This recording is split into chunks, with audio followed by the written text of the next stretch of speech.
Welcome to this journey through one of the most intriguing philosophical works ever written, Baruch Spinoza's Ethics.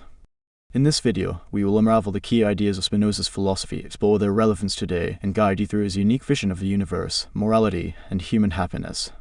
Whether you're new to philosophy or just curious, we'll make this as engaging and approachable as possible. Baruch Spinoza, born in 1632 in Amsterdam, was a Dutch philosopher of Sephardic Jewish descent. He grew up in a Jewish community but was excommunicated at the age of 23 for his radical ideas. Spinoza's philosophy was so groundbreaking and controversial that he earned the nickname the God-intoxicated man. He rejected traditional notions of God, religion, and human nature. Instead, he proposed a radical system of thought based on reason, which he outlined in his magnum opus, Ethics. Spinoza lived a modest life, supporting himself as a lens grinder while writing his philosophical works.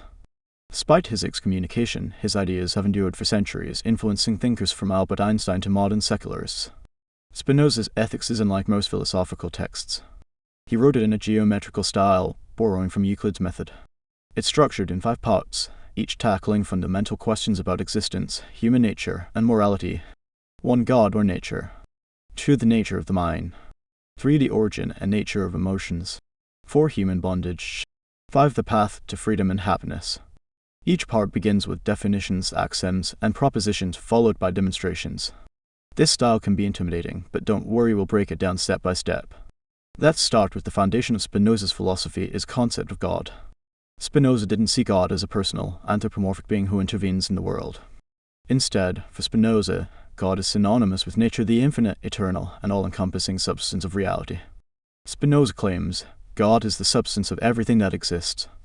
In simpler terms, everything in the universe, every star, planet, tree, and person is a part of God or nature.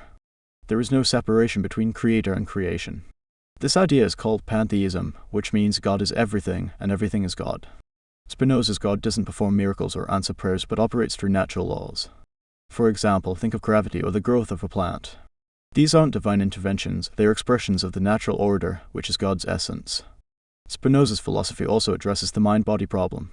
Unlike the dualism of philosophers like Descartes, who saw mind and body as separate substances, Spinoza argued for monism, the idea that mind and body are 2 aspects of the same substance. The mind is the idea of the body. Every thought corresponds to a physical state, and every physical state corresponds to a thought. They're 2 sides of the same coin. For Spinoza, understanding this unity helps us overcome illusions. For instance, when we feel pain or pleasure, it's not just in our body or mind but a reflection of their interconnectedness. Spinoza dedicated much of ethics to exploring human emotions. He called them effects and divided them into 2 categories. 1. Active emotions, those we control through reason. 2. Passive emotions, those that control us. Most people live in what Spinoza calls human bondage, enslaved by passive emotions like fear, anger, and jealousy. These emotions arise when we don't understand the causes behind them.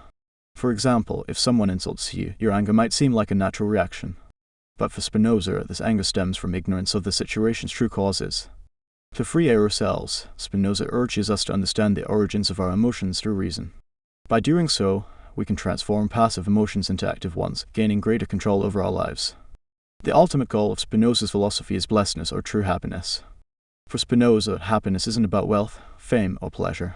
Instead, it's about achieving a state of peace and understanding by aligning our desires with the rational order of nature. Freedom isn't about doing whatever you want. It's about acting according to reason and understanding. The more we understand the universe and our place in it, the freer and happier we become.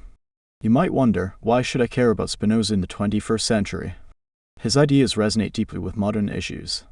1. Environmental ethics. Spinoza's view of God as nature encourages us to see ourselves as part of an interconnected whole, fostering respect for the environment. 2. Emotional intelligence. His insights into emotions can help us navigate mental health challenges and interpersonal conflicts. 3. Secular morality. Spinoza's ethics offer a framework for living a meaningful life without relying on traditional religious beliefs. Spinoza's philosophy is a timeless reminder that understanding ourselves and the universe can lead to greater freedom, happiness, and harmony. Thank you for joining us on this exploration of Spinoza's ethics. We've only scratched the surface of his profound ideas, but hopefully you've gained a clearer picture of his philosophy and its relevance. Don't forget to like, subscribe, and share your thoughts in the comments. Until next time, stay curious.